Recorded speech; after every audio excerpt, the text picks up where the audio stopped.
안녕하세요, 블랙스완입니다. 자, 미국 3대 지수가 드디어 반등에 성공을 했습니다. 어제도 장 초반까지는 혼조세를 보였죠. 미국 시간으로 오전 10시에 미 연준 의장인 이 제롬 파월의 연임 이 청문회가 시작이 되었는데요. 과연 파월의 입에서 어떠한 말들이 쏟아져 나올지 주목하는 모습이었습니다. 방향성을 잡지 못하고 혼조세를 보이다가 파월 의장의 매파적이긴 하지만 다소 완화적인 스탠스에 일제히 환영하면서 지수는 상승을 이어갔는데요.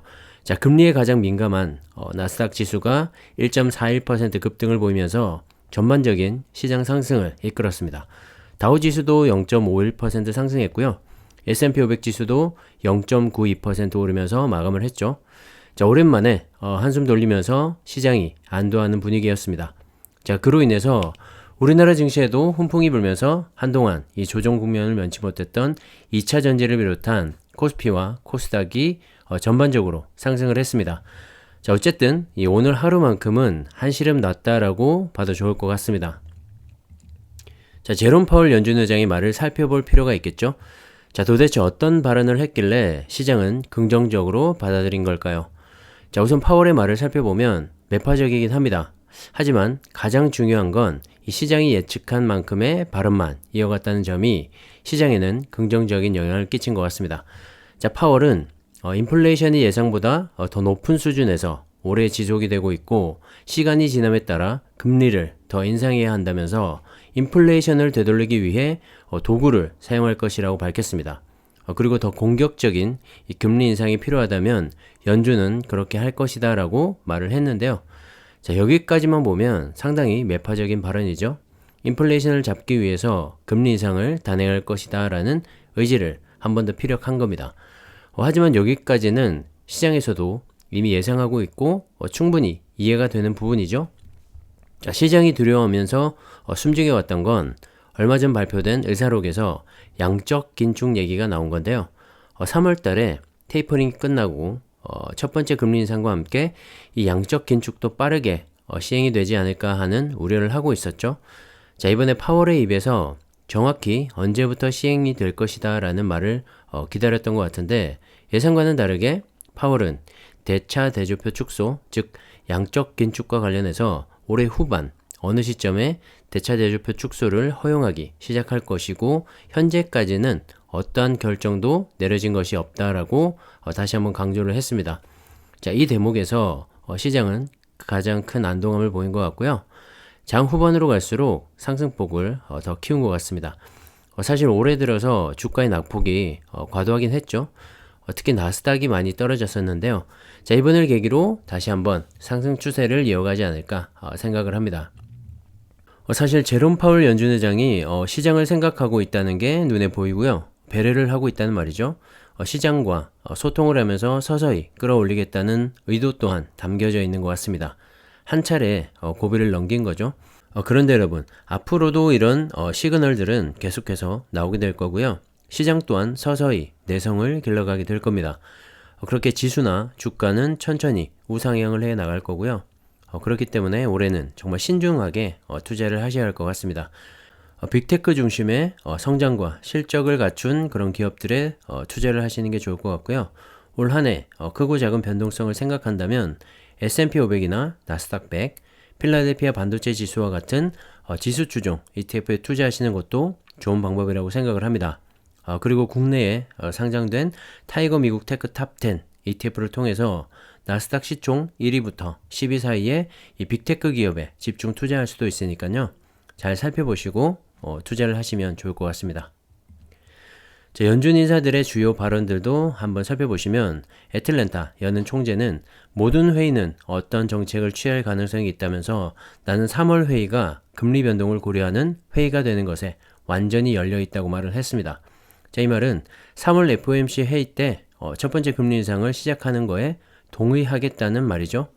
그리고 클리블랜드 여는 총재도 인플레이션이 지속될 것이라는 전망을 고려해서 경제가 현 추세대로 계속 움직인다면 올해 3월 첫 금리 인상을 지지할 것이다 라고 밝혔습니다.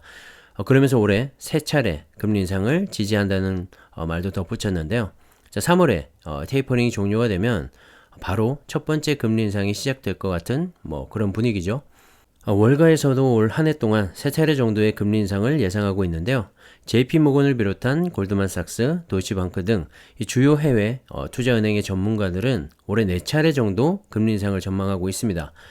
이렇게 네 차례 정도를 예상하다가 세 차례 혹은 두 차례 정도의 금리 인상이 단행이 된다면 시장은 또 긍정적으로 받아들이기도 하니까요.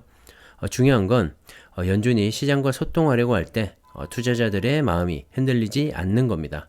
이번에만 봐도 그렇죠. 처음 금리 인상 얘기가 나오면서 시장은 크게 동요를 했고요. 양적 긴축 얘기에는 더 큰 하락을 보여주기도 했습니다. 하지만 연준은 이렇게 또 시장을 달래면서 소통을 하고 있고요. 시장은 또다시 상승을 하면서 화답을 하기도 합니다. 올 한 해 동안 이런 상황들은 계속해서 연출이 될 것 같고요. 그럴 때마다 동요하지 마시고 차분히 시장을 지켜보면서 기업들의 실적이 더 좋아지고 있다면 추가 매수를 통해서 수량을 늘려가는 것도 좋은 전략이 되지 않나 생각을 합니다. 참고하시고요.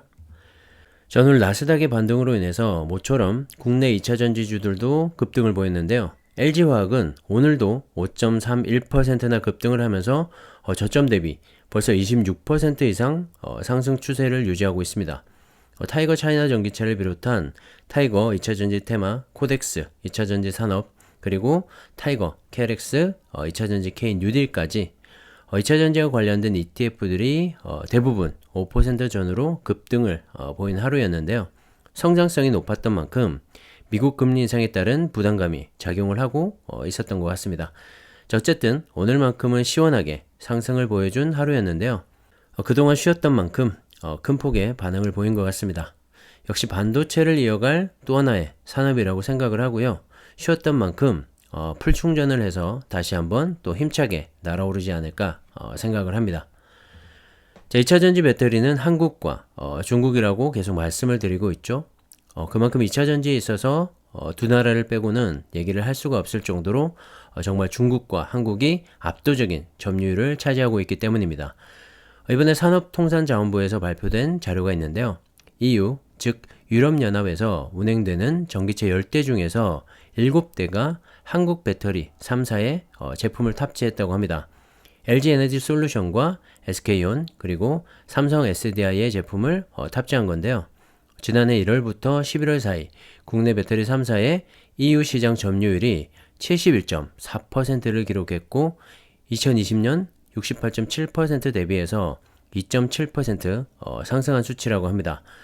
최근에 CATL과 BYD 등 중국의 배터리 업체들이 유럽 내 진출을 가속화하고 있는데요.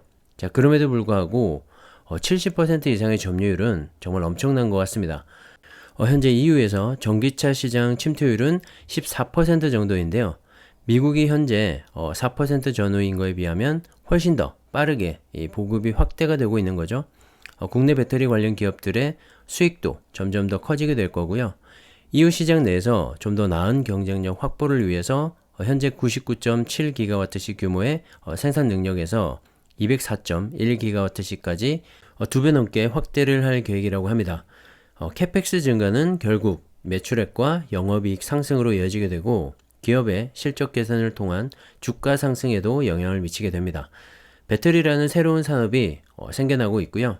이런 구조적인 성장을 갖춘 기업들에 빨리 투자를 해서 오랫동안 투자하는 것이 가장 높은 수익을 만들어낼 수 있는 투자의 정석이지 않나 생각을 합니다.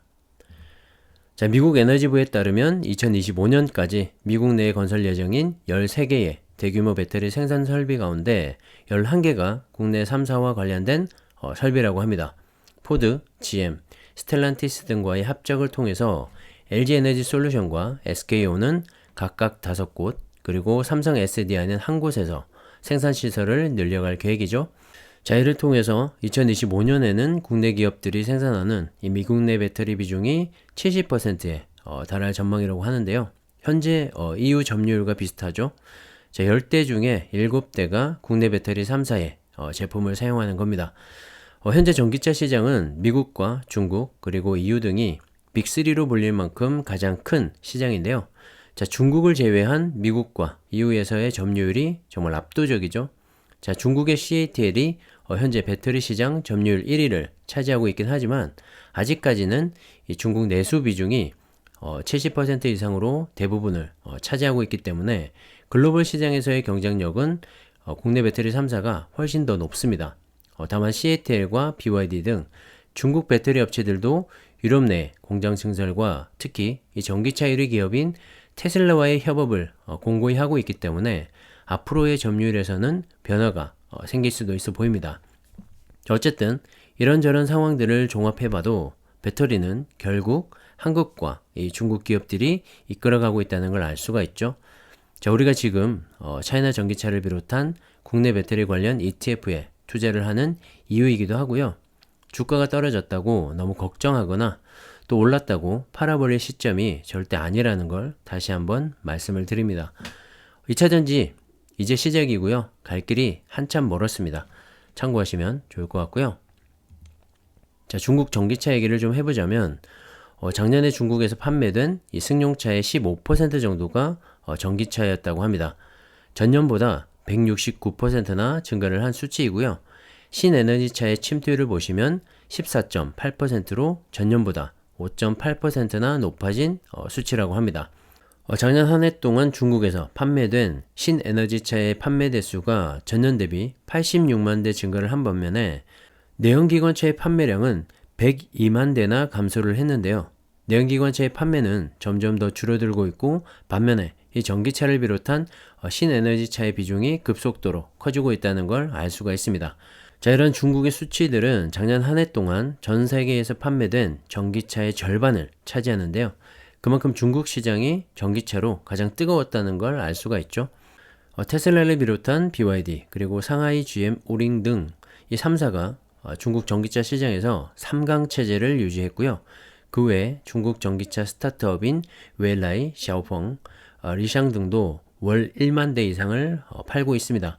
폭스바겐과 벤츠, GM, 현대기아차, 도요타 등 전통의 글로벌 완성차 업체들 뿐만 아니라 상하이 자동차, 창안차, 지리차, 둥펑차 등 중국의 토종 완성차 업체들도 모두 전기차를 내놓으면서 각축전이 벌어지고 있죠.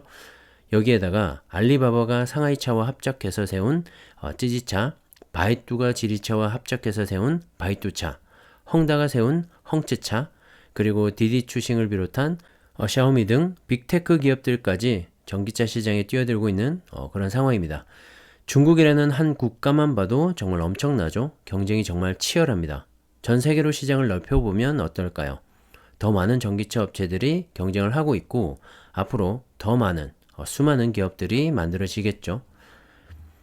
그만큼 전기차가 이제는 정말 대세가 되었고 피할 수 없는 전환점을 맞이하고 있는 것 같습니다.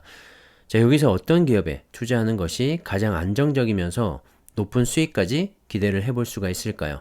물론 전기차 업체들의 성장도 기대해 볼 만합니다. 하지만 방금 말씀드렸다시피 경쟁이 상당히 치열하죠. 결국엔 원가 절감으로 승부를 보게 될 겁니다. 그렇기 때문에 우리는 이런 전기차 기업들 모두를 고객으로 가져가면서 높은 성장을 하고 있는 2차전지 배터리 기업에 투자를 해야 하는 것이죠. 결국엔 이 배터리 산업이 성장을 할 수밖에 없고요. 배터리 시장의 경쟁은 전기차보다 훨씬 안정적이기도 합니다.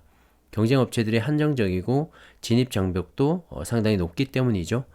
자, 거기에다가 이제는 캐펙스 증가로 인한 규모의 경제까지 달성을 하고 있기 때문에 이들 기업들이 시장을 선도해 갈 수밖에 없고요. 우리는 이런 기업에 투자를 해야 한다고 생각을 합니다. 제 생각에 동의를 하시나요? 그렇다면 흔들림 없이 꾸준히 그냥 수량을 늘려가시면 좋을 것 같고요. 중장기 투자를 다시 한번 꼭 추천을 드립니다. 자, 오늘은 여기까지 하겠습니다. 감사합니다.